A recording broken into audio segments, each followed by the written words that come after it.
Good day mga pa-Jeffers, this is International Master Jem Garcia and welcome back to our YouTube channel. So ngayon po patuloy tayo sa ating coverage sa Chessable Masters Champions Chess Tour at ang titingnan nating laro ngayon ay yung laban ni Super Grandmaster Wesley So kay Super Grandmaster Alireza Firouzja.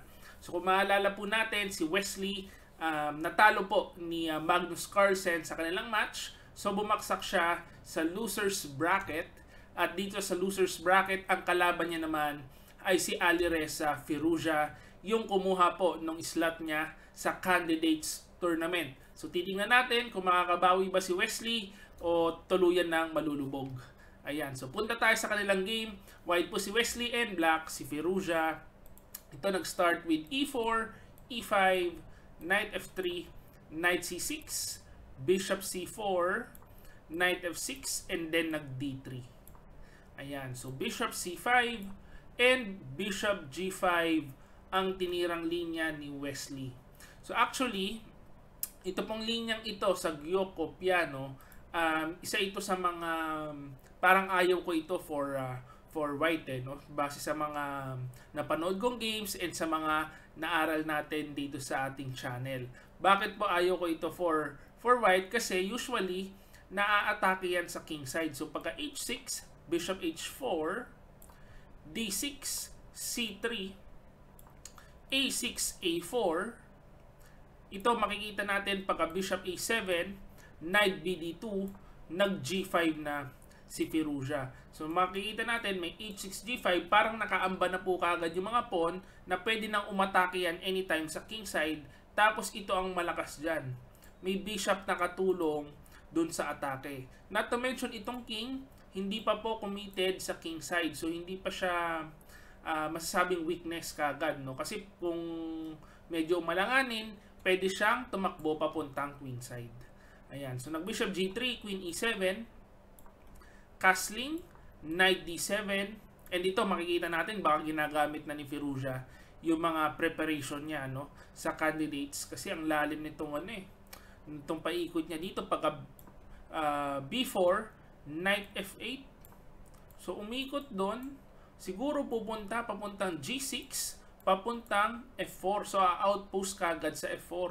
Tapos parang ang lakas na nung atake, may bishop na nakatutok. Pag may knight sa f4, itong bishop nakatutok din dyan. And then merong pawn storm na parating, ano? So b5, counterplay si Wesley sa queen side, knight a5, bishop d5, and ayan na, nag h5. So ayan na po yung atake, paparating na. So nag h4, kina-counter yung atake, so g4, knight e1, and then dito nag c6. So pinaalis lang muna yung bishop. So binigyan ng question mark. Kung ibabalik po natin, ano kaya ang gusto nung engine?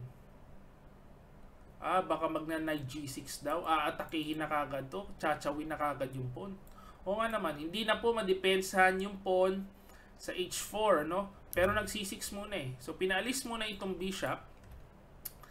Bishop a2. And ngayon nag knight g6. So ito pong h4 pawn, of course, under attack.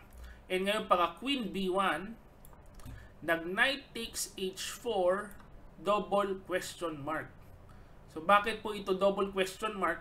Kasi itong bishop at saka yung knight makukulong. Pero sa tingin ko ito sinadya na ni Firouzja to eh. Talagang gusto niya nang mag-sacrifice ng pyesa para malakas po yung atake. No? So kung ibabalik po natin, ang sabi ng Stockfish, kakain lang. Kain lang muna. Para makahinga itong dalawang pyesa, baka makulong kasi. No? Kain, and then castling. Grabe si Stockfish, kakaiba, no? Gusto na nga umatake ni Firouzja dito, nag-castling pa. Pero, tignan po natin nangyari sa laro, kinain, b6, ito na ang very interesting sacrifice. Itong bishop, binigay na po yan, hindi niya na inatras. Kasi pag inatras mo pa yan, parang madidelay yung magaganap na atake, no? So kakainin, and then queen b4, makukulong yung knight, tapos yung mga pawn, parang nakaharang po itong queen sa pawn storm na gagawin ng black. Kaya ang ginawa dito, knight G6. So pinakain na ito, piece sacrifice, so kinain. H4, bishop H2, and then queen G5. So threatening yung knight, threatening G3. Talagang malakas po yung atake dito.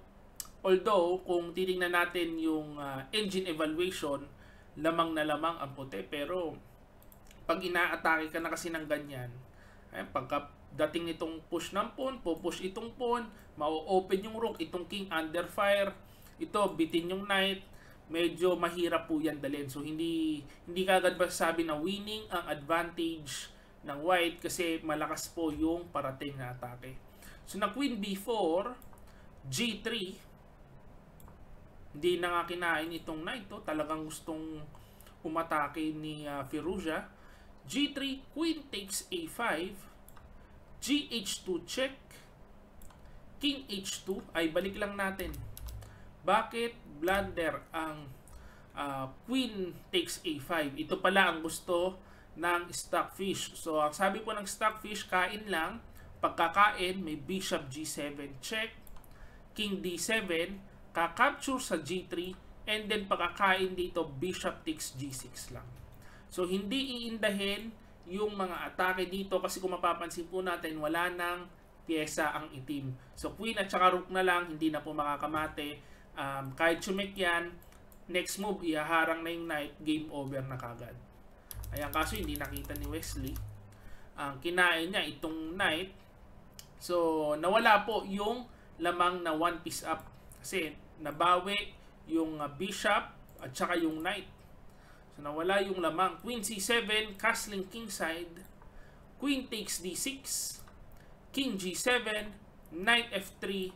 Queen takes C3. So, actually dito,